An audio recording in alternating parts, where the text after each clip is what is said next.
Greetings, I'm Solidus-Skully, and welcome back to Ratchet & Clank Up Yours Arsehole. Ratchet & Clank 3.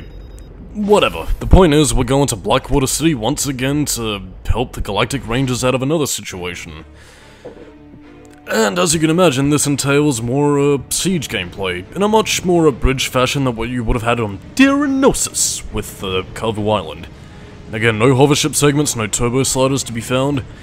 Basically, just take the power back and, fight waves of Tyrannoids. Not really too much more to say than that, and this is, well, for the first part of the video anyway, it's basically just gonna be a bit more of a screw-aroundy segment. So, yeah, that said, let's just keep it easy, take it easy, and see what comes up with it. And I will say, once again, I think I probably alluded to this in the previous part, but I really do love a lot of the remixes Ratchet & Clank 3 brought with a lot of the songs. Like, I mean, the songs themselves are relatively left alone, like, they don't really have any sort of added instruments to them, but they are given a bit more, like, power to their instrumentation. Like, I mean, comparing this to Ratchet & Clank 1, and I can't help but notice that Ratchet & Clank 1's version of the track sounds, like, a lot softer. Like, I don't really know, like, I mean, Ratchet & Clank 3, I guess, in fitting with the whole sort of, you know, military kind of vibe, I don't know, it really adds to the power of the song, whereas in the Ratchet & Clank 1 it was a little bit more, lighter, if that makes any sense. I don't know if it's like, bass boosting or anything, but either way, it sounds really good. By the way, this is the whip upgraded to version 5, it has like a little, shockwave attack, which is excellent. And plus it looks really cool, like it's a dark matter whip, which truly means it is of the ultimate power. But I mean, apart from that, just doing your thing, really. Let's see if I got any more handy-dandy tangents that we can expunge while things are going on. Because, I mean, there's really not much I can say here that I haven't said already, and I do have a tangent, but it will be saved for later in the video. Poor Will. Why do they have to fire at Will? What if Will's a really nice guy, you know? He just took him out to dinner once, and, you know, gave him a lift home when they were really drunk. But yeah, that's... I believe it's also at this point in the game where you can get the, yeah, the Rift Inducer, which is actually one of the most useful weapons in the game, so, yeah, if you want to make those shield sections a cinch where you can't reach the enemies, that's the thing, really. I suppose, to pad out for time, really, I could probably discuss, well, I suppose I could probably discuss, like, the differences between Rilgar previously and what it is now, and I guess whether or not it's disappointing to see some returning worlds just used for, nothing more than siege gameplay, but, I'm kind of two minds of it, to be perfectly honest, because on the one hand, yeah, I do think it would be cool to see more of Planet Rilgar, or at least return to some areas we saw in Ratchet & Clank 1, but at the same time, though, I am kind of glad for the returning worlds that we did have from Ratchet & Clank 1. They don't really dwell on them too much, and give a lot more of the focus to new areas, because, like, I mean, like, you can see a lot of the stuff and a lot of the familiar set pieces, you know, that shows you what is Planet Rilgar, but at the same time, though, like, I guess the war-torn areas do kind of give it a new feel. Like, I mean, you recognize these worlds, and you understand the damage the Tyrannoids are doing, so... I don't know, even in some small way, you are still influenced to save it, because it's a planet from the first one, and you know what it is.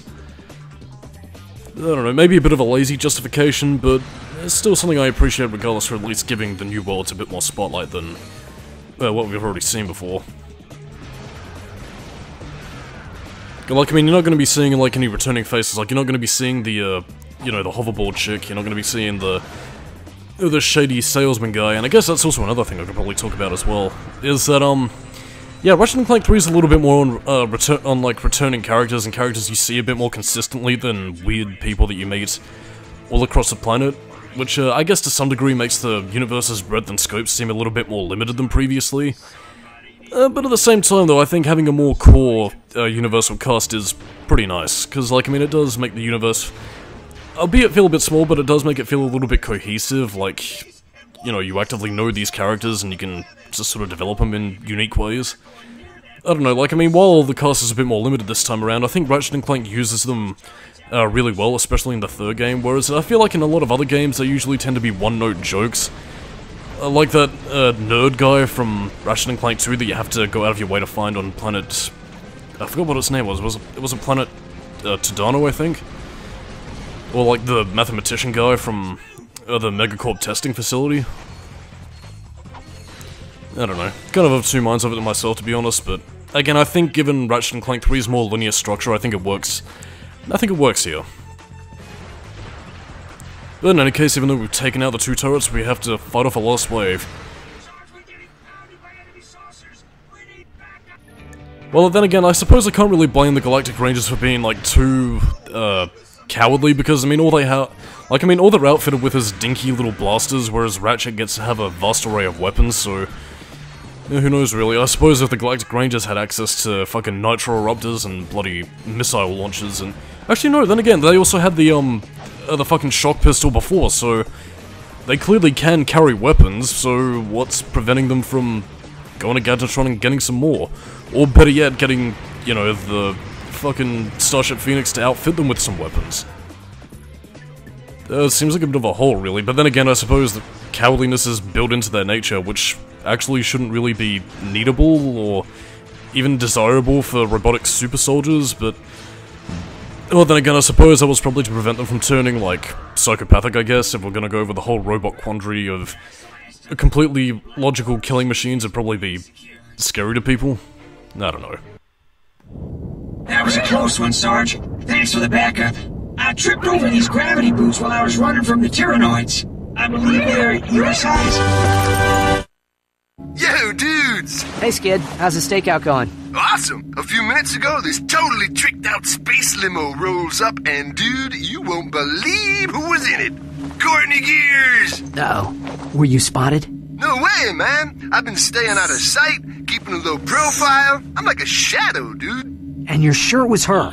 Totally! She even autographed my t-shirt! Oh. You know how much this thing is worth? Skid, get out of there!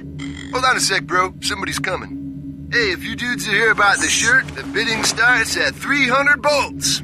Whoa, chill out, man. Hey! Skid's in trouble. We better get back to the Obani Moons.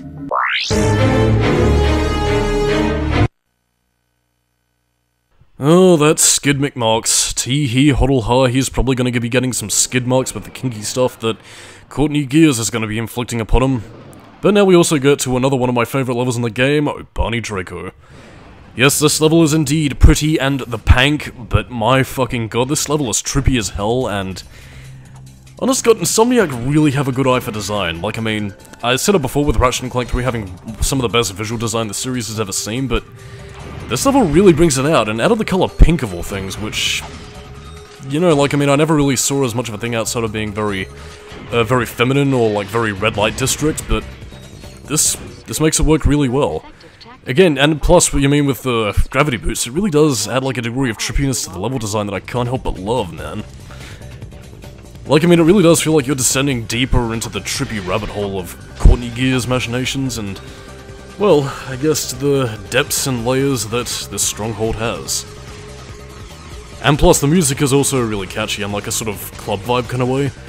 The seedy underworld of the pop sensation sweeping the nation, especially with this right here. God damn, I fucking love this, man. Like, again, like, I mean, say what you will about Insomniac, but, like, a lot of the ideas they have are brilliant from a gameplay perspective, and, again, even looks-wise, it's just so cool! Oh, god. This level is fucking beautiful, man. I'm just... I'm excited as hell. I mean, even though the level is short, which might just be my only real bugbear with it, it is... Again, it uses its length well, and to be perfectly honest, I'm happy with how it turned out. It's... I'm just smiling, man. It also brings back some of those segments from Ratchet and Clank 1 as well, where like the pulsating lava just rises up and down, and you gotta avoid it, otherwise, well, you'll be screwed. Man, I love this level too much. I'd actually recommend more so strafing around these places as well if you want to get completely accurate, because there are some times when you can get a little bit butterfingers on the controller and accidentally slip in there. God damn. I think it might just be the color usage and the vibrancy of it, but again, like, I mean, even with something as rudimentary as the PS2, if you know how to use it, fantastic. This is the testing laboratory for the Biobliterator. Let's see what Nefarious has been up to. Whoa! Like I never knew you were this kinky, Miss Gears. Don't you ever shut up. Okay, I'll zip it. Man, the guys aren't gonna believe this!